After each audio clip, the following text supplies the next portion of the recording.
Hi, I'm Mark Owens. And what's the name of your business? It's called Ambient Medical. What's the type of business? It's a medical device distributorship. Awesome. And it's not a family business? It is owned by me. Owned by you, and are you the only employee? Yes, I am. Okay. So what made you decide to open up your own business?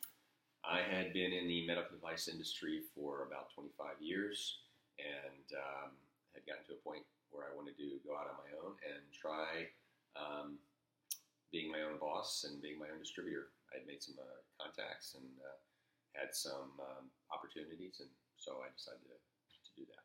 Awesome. What was your inspiration, if you had one, to start up the business? My inspiration to actually finally go out on my own? Yes.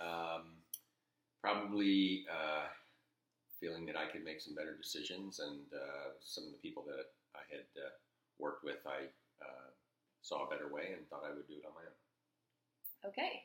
So how much time, money, and planning did it take before you decided to open your business? Well, I wish I could say a lot of money and a lot of time behind it, but I did not really need a whole lot of capital to start the business because it was working with the distributorships or the companies that I work with. They provided most of the product.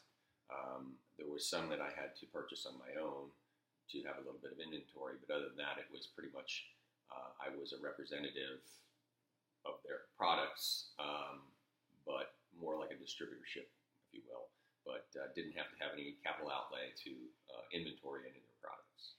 And do you have a specific location for your business? Or I actually work out of my house, and I don't need I do store some of my products in my garage, but other than that, currently I don't need any type of a large warehouse or anything like that. Okay. Just an office and a phone and my car.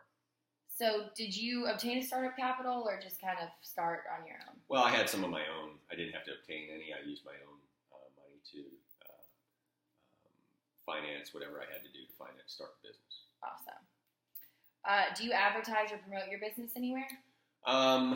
Not so much right now because it doesn't really.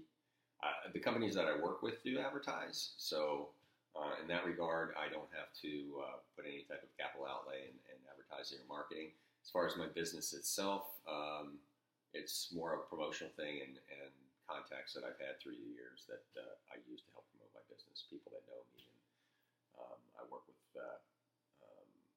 again, the distributorships, and I do kind of, I am on their website as someone who's a distributor for their product. Okay.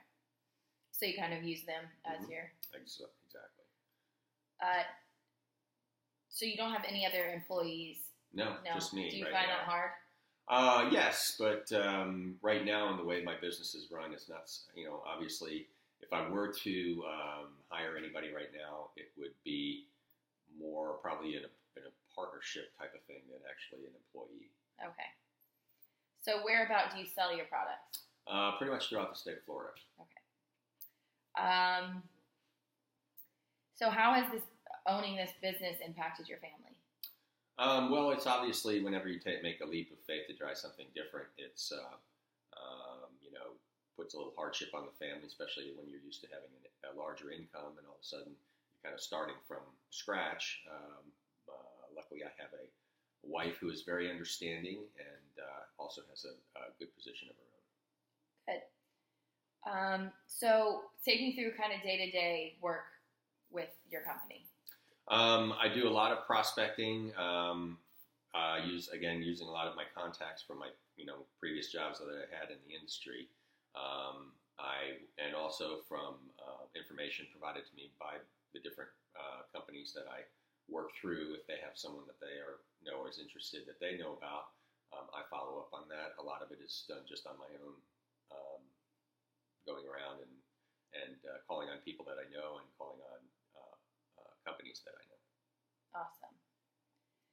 What is it that makes you feel your business is a success?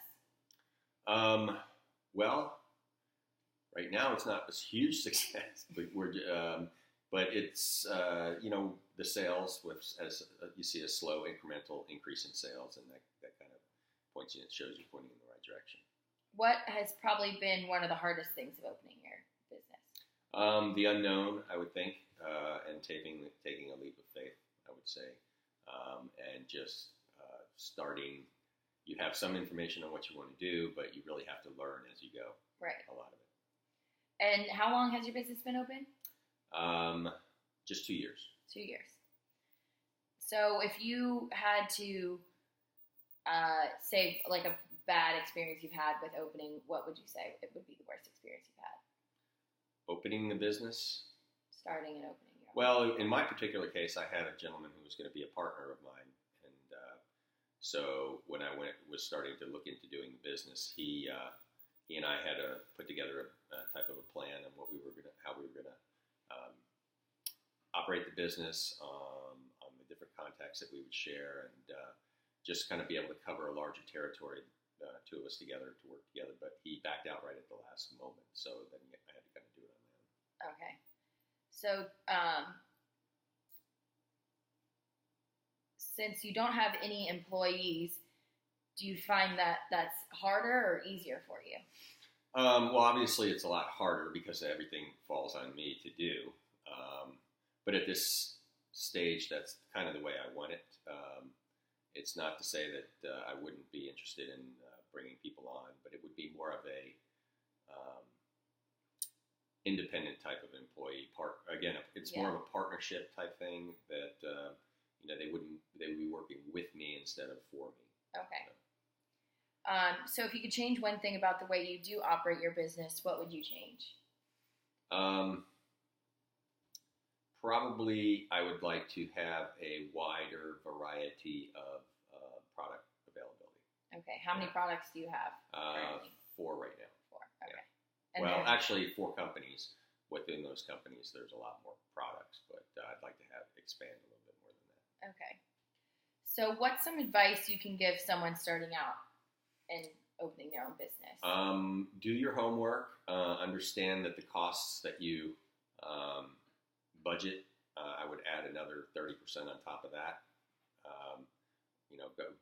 Be conservative, budget high, and plan on spending even more money than that. And make sure that you know your market, know what is, what the demand is for the products. If you're, in my case, know the demand for the products in the marketplace, and try and align yourself strategically so that you can take advantage quickly of the marketplace. Awesome.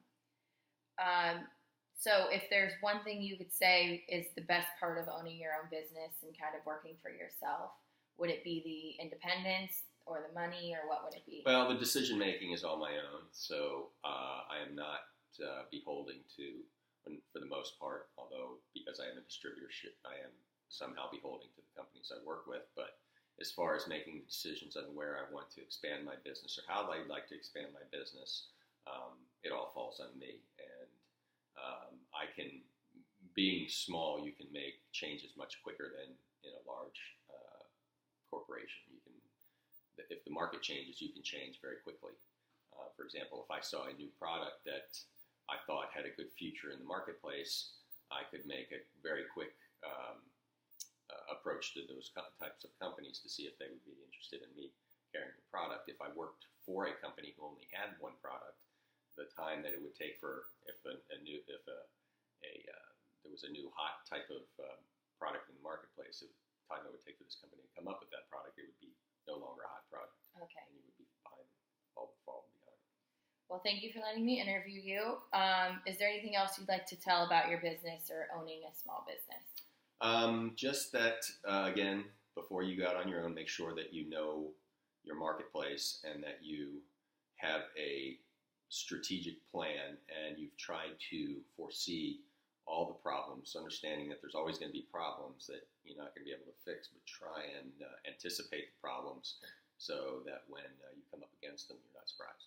Thank you very much. All right, you're welcome.